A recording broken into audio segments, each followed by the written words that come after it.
Jusqu'à 9h, Good Morning Business. Il est 7h42. Alors, je croyais que tout allait bien pour GIS et son PDG Bruno Bouygues qui est notre invité parce que plus 26% de chiffre d'affaires normalement à peu près cette année par rapport à 2019. Mais en plus parce que GIS, Bruno Bouygues, vous aviez fait une gestion extrêmement prudente des semi-conducteurs. Vous aviez stocké 140 jours et vous avez raflé les parts de marché l'an dernier, notamment dans les machines de soudure ou tout ce qui est alimentation des carburants, pompe à carburant.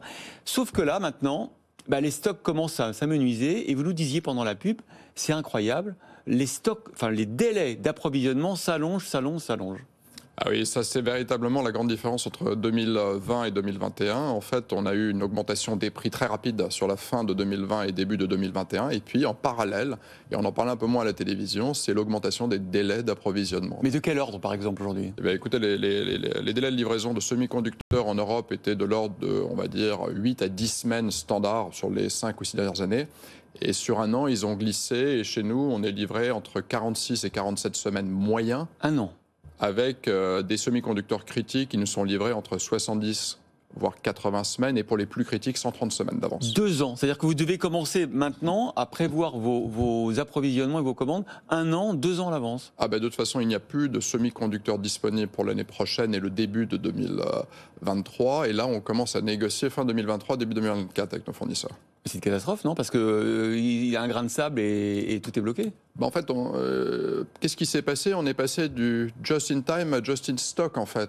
En fait, auparavant, on n'avait pas de stock. Tout le monde reconstitue ses stocks stratégiques. Et en fait, la demande qui progresse, cumulée avec la reconstitution des stocks stratégiques dans toute la chaîne, a fait que les usines n'ont pas été capables de livrer. Et donc, en fait, les délais d'approvisionnement ont été très longs. Ce qu'il faut bien comprendre, c'est que lorsqu'on passe de 8 semaines à 46 semaines, on a pris 36 semaines, finalement, de différence, on ne va pas récupérer ça en 6 ou 8 semaines. Donc là, on est parti pour un pic de la crise, et je pense qu'on est au pic de la crise en ce moment, qui va durer une grosse année, voire une année et demie minimum, avant de commencer à descendre. On ne peut pas parler de reprise, alors, d'après vous, Bruno Bouygues ? Disons qu'il faut absolument que les livraisons de tous les composants, c'est-à-dire électromécanique, passifs, semi-conducteurs, les délais d'approvisionnement redescendent progressivement pour que toutes les entreprises puissent avoir une meilleure visibilité, investir et avancer. Donc des entreprises comme nous qui avions stocké et qui ont pu positionner des commandes très longues, on parce que vous aviez vu la crise démarrer en Chine où vous avez une usine et que vous aviez, par précaution, stocké des semi-conducteurs. Oui, des semi-conducteurs et du passif, et donc ça nous a permis de traverser 2020 et 2021. Et puis, j'aimerais remercier l'ensemble de nos fournisseurs de composants électroniques qui nous ont accompagnés et qui ont fait du mieux qu'ils pouvaient. La grande différence entre fin 2021 et fin 2022, c'est qu'on pouvait toujours se dépanner sur le début de cette année chez les brokers. Mais là, les brokers, ils sont tous vides. Il n'y a plus de stock chez les brokers ? Il n'y a plus de stock chez les brokers. Donc, en fait, on est obligé de passer par les canaux officiels. Et là, les canaux officiels, tout va dépendre de ce qui s'est passé. Alors, on a un deuxième problème chez GIS qui peut être aussi intéressant à expliquer, c'est que les délais d'approvisionnement sont très longs. Qu'est-ce qui se passe chez les fabricants de composants ? Ils sont face un peu à cette tension. Ils doivent se dire, mais nous fabriquons des anciens composants et des nouveaux composants. Et en ce moment, on assiste à une accélération de l'arrêt des anciens composants, alors que l'industrie automobile, l'industrie de la machine-outil utilisent des composants, finalement, des semi-conducteurs. C'est simple, on n'a pas besoin, pour faire tourner une petite machine, d'avoir les derniers microcontrôleurs, microprocesseurs pour le téléphone portable. Et donc, on assiste à une accélération des obsolescences qui nécessite de retravailler tous les produits pour gérer ces obsolescences. Et en fait, je pense que dans les composants électroniques, le grand danger de 2022, c'est l'accélération des obsolescences. Il y a une telle demande que les fabricants vont se concentrer sur des composants à plus forte valeur ajoutée et vouloir arrêter les vieux composants qui sont nécessaires dans l'industrie. Quelles sont les conséquences de cette situation sur vos coûts ? Les coûts, juste avant vous, il y avait une analyse de l'inflation industrielle en Chine, mais je crois qu'elle était de 12,9% sur 12 mois. Chez GIS, on est dans la machine-outil, on a une augmentation de nos coûts de l'ordre de 13,2%, donc on est très aligné avec l'augmentation des coûts en Chine. Et ce qu'on voit, c'est qu'une grande partie des coûts est arrivée, mais il y a encore des coûts d'augmentation de matière sur le papier. La tôle magnétique, donc le papier, plus 60% un an. La tôle magnétique, on vient nous faire des annonces d'augmentation de 40%. Donc on voit qu'il y a encore un certain nombre de matériaux qui sont en train d'arriver, et donc ça va avoir un impact sur les prix en 2022. Et ce qu'on attend, c'est les négociations salariales de début d'année pour voir si cette inflation des matières se transforme en inflation des salaires. Comment ça se passe chez vous d'ailleurs, cette négo ? Elle va commencer en début d'année. Je pourrais vous faire un point fin mars. Mais vous voulez beaucoup recruter de toute façon dans ce contexte malgré tout. On a immensément recruté sur les 2 dernières années pour faire face à la croissance. Et comme on a une ambition de doubler le groupe en 5 ans, il va falloir beaucoup recruter.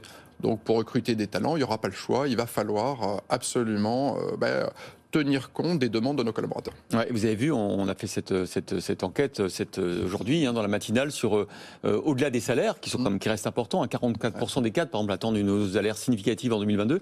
Il y a tous les avantages, plein de boîtes qui font des jours de congés supplémentaires, des jours pour l'anniversaire, de la mobilité dans le monde. Par exemple, si vous dites à tous vos salariés, vous pourrez aller en Chine 6 mois dans l'année. Vous voyez, plein de choses qui contribuent au package en fait.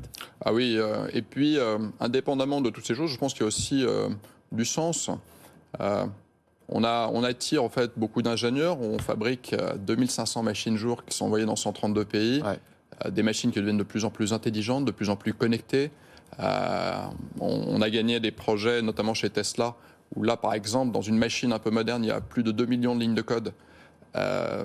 Je pense que dans une de vos machines que vous livrez à Tesla, il y a 2 millions de lignes de code. Ouais. C'est plus de la soudure avec le fer à souder. En fait, c'est l'industrie aujourd'hui. On a une image finalement un petit peu archaïque, mais en fait, sur les 2 dernières années, il y a eu une transformation absolument extraordinaire. Et aujourd'hui, le monde des machines devient plus sophistiqué que le monde de la bureautique.